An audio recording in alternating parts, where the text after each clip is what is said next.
Bonjour et bienvenue à l'émission Choisie.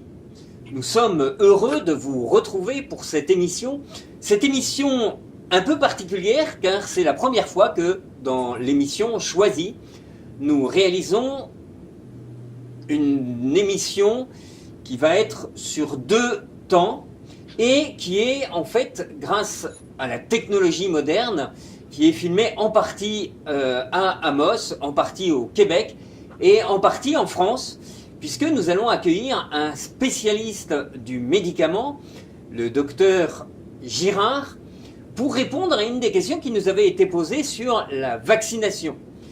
Vous vous souvenez, il y a quelques émissions de cela, nous avions fait un peu un regroupement des questions qui nous étaient posées, et il y en avait une sur la vaccination. Eh bien, on va essayer aujourd'hui, comme nous nous y étions engagés, de répondre et de réfléchir à ce débat de la vaccination.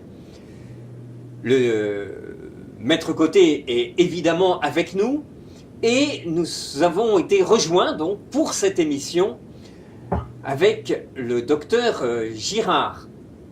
Bonjour maître Côté, bonjour docteur Girard. Bienvenue bonjour à tous les deux pour cette émission. Bonjour et je voudrais saluer la présence du docteur Girard, le remercier d'être avec nous. Vous êtes dans quelle ville en France présentement, docteur Girard? Je suis à environ 40 km de Paris, un petit peu à l'ouest de Versailles, que tout le monde connaît, je pense, du château de Versailles. Je n'habite pas le château de Versailles, malheureusement, mais en gros, voilà, je suis un petit peu à l'ouest de Paris. D'accord. Et donc, je me réjouis, c'est un honneur pour nous de vous accueillir sur ce plateau, appelons-le virtuel, parce que vous êtes un observateur avisé de la question des vaccins depuis plusieurs années. Vous avez publié, je crois, tant sur papier que sur le web. Pourriez-vous nous expliquer un peu quel est votre parcours vis-à-vis de la question des vaccins? Alors, justement, je crois que M. Couetou a bien posé le problème, c'est-à-dire que, justement, moi je suis pas un spécialiste des vaccins, je suis pas un spécialiste des maladies infectieuses, et je serais peut-être d'une ignorance effrayante sur des choses de base. Ce qui a fait mon originalité, et je crois mon potentiel de nuisance par rapport au lobby vaccinaliste, c'est que je suis un spécialiste du médicament.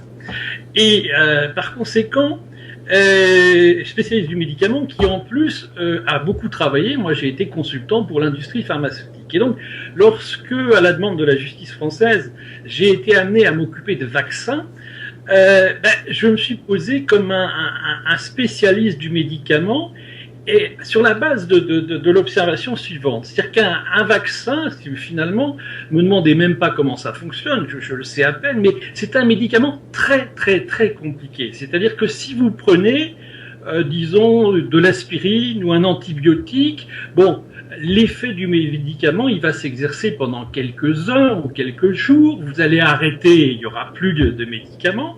Quand vous prenez un vaccin, l'effet du vaccin, il est supposé durer pendant des années, voire à vie entière. Deuxièmement, le vaccin, il est associé à énormément de choses. D'abord, il y a des vaccins combinés, puis il y a des adjuvants, il y a des conservateurs, alors que la pharmacie industrielle a quand même tendu à aller plutôt vers les principes simples. Donc, mon idée, c'est finalement le vaccin par rapport aux médicaments banals que tout le monde connaît, que tout le monde prend de temps en temps, c'est comme des Formule 1 par rapport à une voiture normale. Or, on se rend compte que sur un plan réglementaire, quand on veut une autorisation de vaccin, on a des autorisations simplifiées avec des études et des essais qui sont absolument simplistes. Et donc, l'idée dont je suis parti, c'est que on a là des Formule 1, et pour avoir le droit de les conduire, on a un permis simplifié. Voilà le paradoxe des vaccins. Vous me comprenez? Oui, tout à fait. Et vous nous avez énuméré un certain nombre des bienfaits possibles des vaccins. Il y a aussi, on a cette fameuse image presque image d'Épinal, de Louis Pasteur qui conçoit son vaccin contre la rage. Sans doute, est-ce qu'on remet en question même le principe même du vaccin et de ses bienfaits, ou si c'est plutôt une question de nombre de vaccins. Où est le débat? Est-ce que les gens disent il faut aucun vaccin, ou est-ce que les gens disent il y a trop de vaccins, ou est-ce que on ne connaît pas suffisamment les ingrédients au fond qui rentrent dans les vaccins et les possibles effets secondaires négatifs? Où est le débat? Où se situe le débat? Alors, vous posez très bien la question. Je pense qu'on reconnaît en matière de santé publique, finalement, des menaces qui pèsent sur nos enfants, sur nos aînés, sur nos parents. On reconnaît l'ennemi en ce qu'il parle du vaccin, de la vaccination, et jamais des vaccins.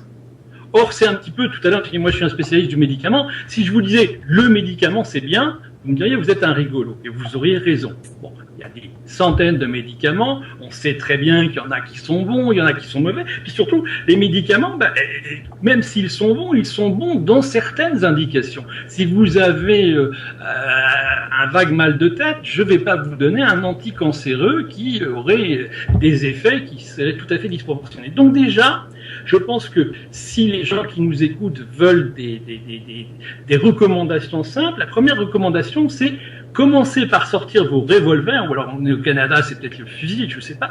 Commencez par sortir vos fusils quand vous entendez parler de la vaccination. La vaccination, clairement, on cherche à vous tromper. Il n'y a pas la vaccination, il y a des vaccins.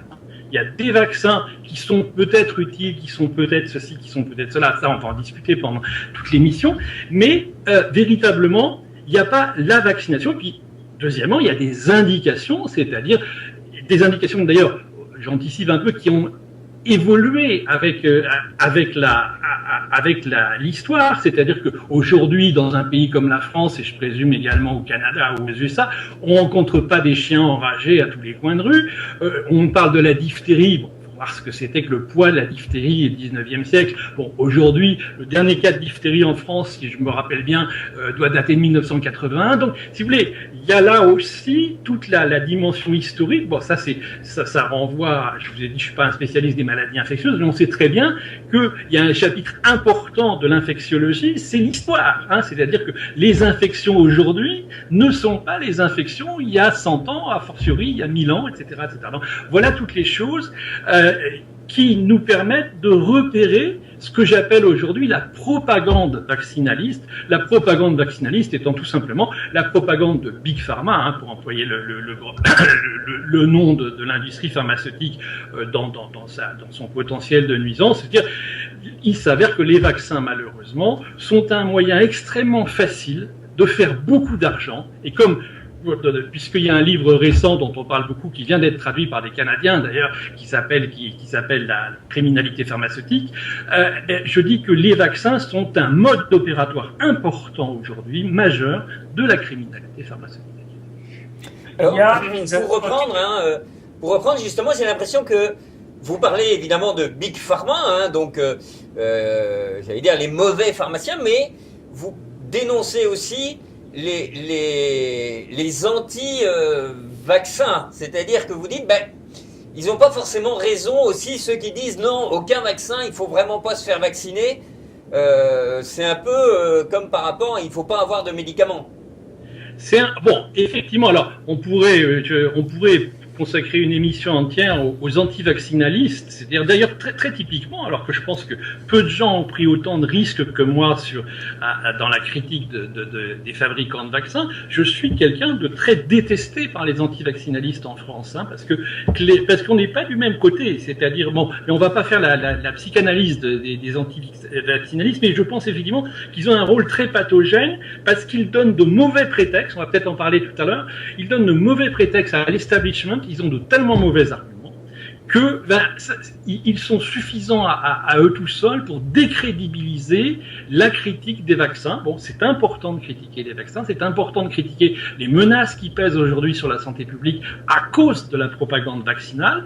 Et malheureusement, je pense que les anti-vaccinalistes, ce qu'on appelle les anti-vaccinalistes, qui sont vraiment une minuscule fraction des gens, jouent un très mauvais rôle en ce sens qu'ils décrédibilisent la critique pourtant extrêmement urgente. Moi, par exemple, bon, j'ai donc été consultant pour l'industrie pharmaceutique. Aujourd'hui, dans cette ère de mon travail, je suis absolument ruiné, hein, je n'ai plus de clients. Bon, je pense que pour assumer, comme je dis souvent en riant, le film Erin Brockovich, c'est de la rigolade par rapport à ce qui m'est arrivé, parce que moi, ça m'est arrivé en vrai. Et donc, si vous voulez, clairement, je suis un gêneur. Hein, et j'ai assumé dans ma vie des choses très très lourdes, dont une ruine professionnelle, tout simplement, à titre de représailles. Donc, tout ça est très important quand un homme se lance dans ce genre de choses, c'est qu'il croit vraiment à la nécessité, à la valeur de son combat. Mais en même temps, il y a aujourd'hui, enfin il y a depuis d'ailleurs toujours, il y a des anti-vaccinalistes qui, à mon avis, font plus de mal que de bien. Est-ce que, docteur Girard, je comprends que vous recommandez à nos auditeurs, parce qu'il y a des parents qui sont à l'écoute présentement, des parents de jeunes enfants, je pense qu'on en a un à l'écran même, Monsieur Coëtou, et ces parents d'enfants, de tout jeunes enfants, ou même d'enfants d'âge scolaire, se font proposer, enfin, leurs parents se font proposer toute une kyrielle de vaccins, et je comprends de vos propos que vous nous dites, il ne s'agit pas pour les parents d'être pour ou contre les vaccins en général, mais plutôt de prendre position pour chacun d'entre eux individuellement. Est-ce que c'est la démarche que vous proposez à vos auditeurs? C'est tout à fait la démarche, et en plus j'y suis personnellement impliqué dans la mesure où maintenant, quand j'avais des enfants, c'était quand même moi qui gérais un peu leur santé. Maintenant, j'ai des petits-enfants, donc je suis quand même obligé de gérer avec plus de discrimination. C'est pas moi qui décide avec mes gendres ou avec mes brus, c'est pas moi qui décide si les enfants vont être vaccinés ou pas vaccinés. Donc, je suis, comment dire, je marche sur des œufs, je sais pas si on dit ça au Québec, je marche sur des œufs, mais en même temps c'est très important, je crois, parce que il y a des risques majeurs, puisque maintenant une part importante de mon travail, c'est d'aider un certain nombre de gens qui se retrouvent devant les tribunaux à la suite d'accidents vaccinaux. Alors, les accidents vaccinaux, ça existe, et c'est absolument dramatique. Moi, bon, quand je vous dis, j'ai accepté d'être ruiné professionnellement, tout simplement en considération des dégâts considérables qu'a fait à la santé publique la vaccination contre l'hépatite B. Moi, je me revois la nuit sur mes dossiers en train littéralement de sangloter sur ces milliers de jeunes gens dans la force de l'âge, d'adolescents ou d'enfants qui se retrouvent avec des scléroses en plaques. Bon, voilà, hein, ça c'est de la réalité. J'ai beaucoup donné là-dessus. Je continue de donner d'ailleurs parce que j'ai toujours pas renoncé à mon engagement à ce niveau-là.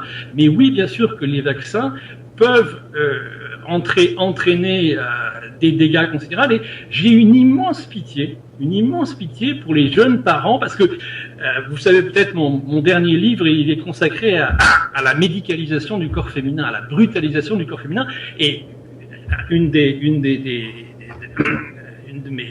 de mes développements, c'est la fragilité de la femme quand elle est enceinte. Quand elle est enceinte, elle est en situation de fragilité, et on voit que c'est le lieu, finalement, d'une formidable brutalité médicale, d'une formidable brutalité obstétricale. Et les vaccins, c'est un peu pareil. Moi, je peux dire, oh, je ne veux pas prendre le risque, etc. Mais quand on a un petit bébé qui a quelques semaines ou quelques mois, etc., les parents, ils veulent bien faire, donc on les prend. Il y a là quelque chose de très pervers au niveau psychologique, au niveau moral. Quand on leur dit, mais rendez-vous compte les risques que vous faites courir à vos enfants, on a vu ça pendant la grippe H1N1, par exemple, effectivement, les parents, ils sont suffoqués d'émotions, suffoqués de crainte, suffoqués d'ambivalence, et moi, j'ai une immense pitié. Et tant que la Providence me donne la force de me battre, je me battrai toujours contre ce type véritablement de manipulation, parce que vous comprenez bien que Big Pharma, la santé des petits-enfants, c'est son dernier problème. Hein. Donc si vous voulez, quand Big Pharma, éventuellement par la voie des politiques, vient vous dire « enfin, songez quand même à la santé de vos enfants », en France, je suis désolé, je ne vais pas être grossier, mais on appelle ça du foutage de gueule. Je ne sais pas si on dit ça chez vous, mais bon. Donc ça, c'est vrai que j'ai un engagement humain très profond, très viscéral et implacable, tant que Dieu me prête vie, sur cette question, parce que il y a danger, et je comprends, j'ai une immense compassion. Compassion, c'est du latin cum patere, hein, c'est sentir, souffrir avec. J'ai une immense compassion à l'égard des jeunes parents qu'on terrorise de façon très perverse sur les risques encourus par leurs enfants. Donc, nous comprenons, docteur, que vous recommandez une approche cas par cas, vaccin par vaccin, et où les parents doivent s'informer sur les bénéfices que leurs enfants peuvent en tirer et aussi les risques auxquels ça expose, vaccin par vaccin, maladie par maladie. Et je rajouterais, si je peux me permettre, quand vous parlez de Big Pharma, hein, vous parlez pas effectivement des infirmières ou des médecins qui sont en bout de ligne, j'allais dire, au premier chef, et c'est eux qui nous disent, prenez soin de vos enfants, etc. Eux-mêmes ont été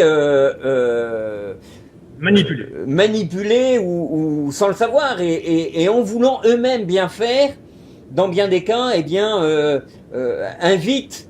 J'avoue que j'ai parlé beaucoup, notamment pour préparer cette émission, avec des infirmières et des médecins.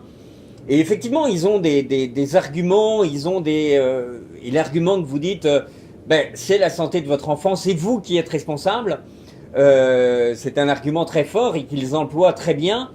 Et ils en sont convaincus. Il ne s'agit pas pour eux de faire de la propagande pro-vaccin. Ils ont une conviction. Et d'ailleurs, il s'appuie sur des revues scientifiques. Je pense à une infirmière avec qui j'ai parlé il n'y a pas très longtemps et qui me disait « Mais telle revue scientifique affirme qu'effectivement c'est bien. » Alors, pardon, allez-y. Je vous en prie, si vous me permettez d'intervenir là-dessus, Dr Girard et M. Couettou. Vous avez employé, M. Couettou, le mot « responsable ». On vous a dit à l'hôpital, vous êtes responsable de la santé de vos enfants. Effectivement, juridiquement, ça fait partie du devoir d'entretien que nous avons au sens du Code civil, parce que nous avons ici au Québec un Code civil. C'est la seule province du Canada qui a un Code civil calqué, modelé sur le vôtre, sur le Code civil français. Mais cette affirmation vis-à-vis des vaccins, je commence moi-même à la remettre en question, parce que quand nos enfants vont à l'école, ils sont parfois vaccinés presque à l'insu des parents. Ça m'est arrivé moi-même et je me souviens de vous avoir envoyé un courriel à cet effet il y a quelques années parce que ma fille était revenue de l'école et voilà, elle avait été vaccinée et c'est comme si l'État, par le biais des écoles, se substituait ou tentait de passer par-dessus la tête des parents. Est-ce que le même phénomène se manifeste chez vous en France, Dr Girard? Ah, tout à fait. Et là, j'allais dire, vous avez plus la parole que moi en tant que juriste, mais je me rappelle avoir été déposé devant les députés, les parlementaires, dans l'enquête qui a suivi le scandale de la grippe H1N1, où on s'est rendu compte que il y avait pas de risque, effectivement. Et une des députées qui m'a reçu, et en fait de sa profession, pharmacienne à Toulouse. Et elle a confirmé ce que je disais sur les vaccinations en douce. Elle disait, moi, je vois des jeunes parents qui viennent me trouver en me disant, jamais mon enfant ne sera vacciné contre l'hépatite B. Je regarde le carnet de santé, ils ont été vaccinés. Voilà. Ça veut dire qu'on a vacciné les gens dans leur dos.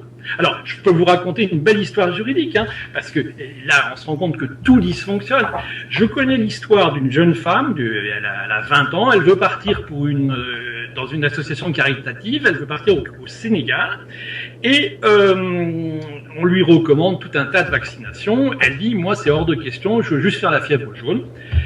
Elle va au centre de vaccination, elle enlève son t-shirt, elle sent la première piqûre, puis avant qu'elle se rhabille, elle sent une deuxième piqûre et le médecin lui dit tout fier, je vous ai tout fait. 2 mois après, elle se fait une sclérose en plaques carabinée. Eh bien, songez qu'elle a été déboutée, c'était pourtant moi son expert, elle a été déboutée par la justice, on a discuté de questions de causalité, machin, etc. Mais à mon avis, là, on n'est plus dans un problème de scientifique, on est dans un problème juridique.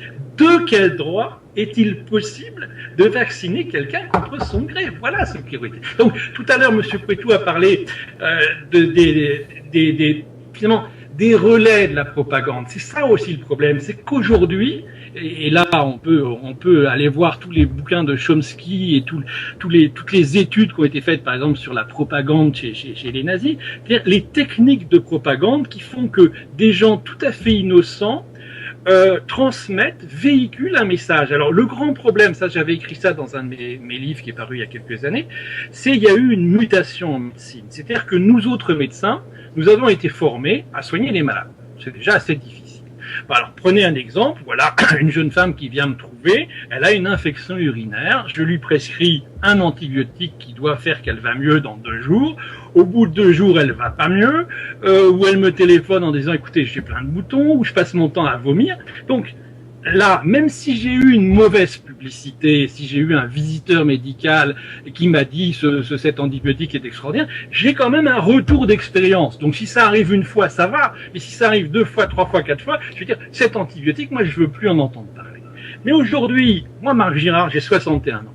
Je vois un bébé, genre le vôtre, monsieur Coué. Je dis, faut le vacciner contre l'hépatite B parce que quand il va commencer à vouloir faire le fou avec les filles, ou avec les garçons, peu importe, bon, dans 20 ans. Mais dans 20 ans, moi, je serai plus là. Je serai plus là pour voir ce qui se passe. Donc, si vous voulez, qu'est-ce qui s'est passé? Il y a eu une dérive en médecine, ça c'est très important parce que ça dépasse largement le problème des vaccins, une dérive du curatif, c'est-à-dire faire ce que j'ai appris à faire, soigner les gens avec quand même un retour d'expérience. S'il meurt, alors que je soignais, c'est quand même un peu ma faute quelque part. Hein. Et on dit que les médecins enterrent leurs erreurs. Et puis le préventif, hein, où on vous dit, voilà, le Gardasil par exemple, c'est extraordinaire. Ce vaccin, pour prévenir un cancer qui est supposé se manifester chez les femmes à partir de 60 ans ou quelque chose de genre. Comment, même si j'avais que plaise au ciel, si j'avais 30 ans de moins, si vous voulez, je serais toujours pas là pour vérifier ce qui se passera chez les gamines que j'aurai vaccinées quand elles auront 60 ans. Donc là, alors finalement, que font les médecins? Les médecins, ils se reportent à non pas ce qu'ils ont appris à faire à l'hôpital, mais à l'information qui leur est donnée. L'information, elle leur est donnée par qui? Je vous le demande, messieurs les jurés. Elle leur est donnée par l'industrie pharmaceutique ou éventuellement par les administrations sanitaires. Mais là, je pense qu'on a le même problème au Canada, aux USA, en France et partout. C'est que les administrations sanitaires, elles sont fondamentalement corrompues avec des experts qui sont payés qui sont corrompus jusqu'à l'os dans leur lien d'intérêt avec l'industrie pharmaceutique. Donc finalement, effectivement, aujourd'hui, le grand problème, c'est que, d'ailleurs, il y aurait pas de problème d'insuffisance de médecins si les médecins se contentaient de faire ce qu'ils ont appris à faire, c'est-à-dire soigner les gens malades. Il y aurait largement suffisamment de médecins. Oui. Largement. Et si on n'est pas tout le temps malade, on l'a oublié. Vous avez tous les deux soulevé la question du consentement, qui est une notion juridique, c'est-à-dire qu'avant qu'on pose sur nous un geste médical, comme celui de recevoir une médication ou un vaccin, on doit, le professionnel de la santé qui doit, avant de poser ce geste-là, informer le patient de façon à obtenir de sa part ce qu'on appelle un consentement éclairé. Et au fond, avoir un consentement éclairé, c'est donner les 2 côtés de la médaille. Et là, vous avez soulevé tout à l'heure un exemple de cette dame qui partait là en mission à l'étranger et qui s'est fait administrer un vaccin à son insu. On ne peut pas parler absolument pas de consentement et certainement pas de consentement éclairé. Dans le cas que vous avez évoqué, il y a aussi des situations où on semble forcer les gens à donner leur consentement qui n'est plus libre à ce moment-là. Je pense dans le milieu hospitalier, notamment aux États-Unis, on dit aux infirmières, à certaines infirmières, vous devez recevoir tel vaccin, sans ça, vous ne pouvez plus travailler. Il y a une forme de chantage qui fait que, au fond, le consentement à ce moment-là, est-ce qu'il est réellement libre? Personnellement, comme juriste, je ne le crois pas. Mais qu'est-ce que vous pensez de telles pratiques et ont-elles cours en Europe également? Alors tout à fait, parce que effectivement, normalement il y a quelques vaccinations obligatoires. Enfin, la France est un des rares pays où il y a quelques vaccinations obligatoires. Il y en a 3. Mais il y a ensuite des vaccinations ponctuelles pour certaines professions. Et par exemple, les médecins sont obligés de se vacciner contre l'hépatite B. Moi, je suis pas vacciné contre l'hépatite B, mais en moyenne, les médecins sont obligés. Ça, c'est vraiment quelque chose de scandaleux. Moi, je sais très bien comment s'est décidée cette obligation. Elle s'est décidée sur des arguments absolument abusif, absolument pas sur des études. Alors ensuite, il y a une contamination, c'est-à-dire on voit par exemple dans les cabinets dentaires des assistantes à qui on dit il faut vous faire vacciner. Et alors, il n'y a pas d'obligation légale, mais vous savez, vous êtes avec un patron que vous voyez tous les matins et qui vous dit c'est comme ça puis c'est pas autrement. Moi, je reçois tous les jours des lettres de gens qui subissent ça. Monsieur Couettou, je pense que le sujet est tellement vaste que nous aurons le plaisir de poursuivre dans le cadre d'une émission additionnelle avec notre invité de marque, le docteur Marc Girard. Je vous laisse en informer nos auditeurs. Alors peut-être on peut terminer d'ailleurs, mais le docteur Girard veut peut-être nous poser une première question pour inviter les téléspectateurs à choisir. Alors la première question, c'est effectivement ce que j'appelle la dramatisation de l'anecdotique. C'est-à-dire on va toujours vous trouver aux USA, paraît-il, en disant aux USA, sauf erreur, c'est 300 millions d'habitants, quelque chose de genre. Il y a eu un décès de rougeole en 10 ans. Et donc, on va vous dire, vous vous rendez compte, c'est extraordinaire, etc. Mais moi, je peux vous dire que sur une population qui doit être le 6e des USA, en 10 ans, j'ai vu beaucoup plus qu'un accident vaccinal, qu'un seul accident vaccinal sur les enfants. Donc, si vous voulez, la question que je veux poser, c'est, je donne un petit peu la réponse. C'est, bon, est-ce que vous êtes prêt à vous laisser impressionner par un accident porté vraiment, amplifié dans ses conséquences et dans son importance numérique, ou est-ce que vous êtes prêt à vous dire qu'il y a aussi beaucoup d'accidents dont personne ne parle jamais et qui vous menacent bien davantage? Enfin, ça s'appelle la perception du risque, encore une fois. C'est-à-dire, encore une fois aujourd'hui, moi je vois sur les maladies infectieuses banales beaucoup plus d'accidents des vaccins que on ne meurt plus de la rougeole, par exemple. C'est exceptionnel. Bon. Par contre, on peut mourir d'un vaccin anti-rougeoleux, oui, tout à fait. Merci, maître Côté. Merci, docteur Girard. Merci. Et donc, on va vous retrouver dans la semaine prochaine, tout simplement. Merci à tous nos éditeurs. N'hésitez pas à réagir. Je sais que c'est une émission qui va sûrement faire beaucoup réagir.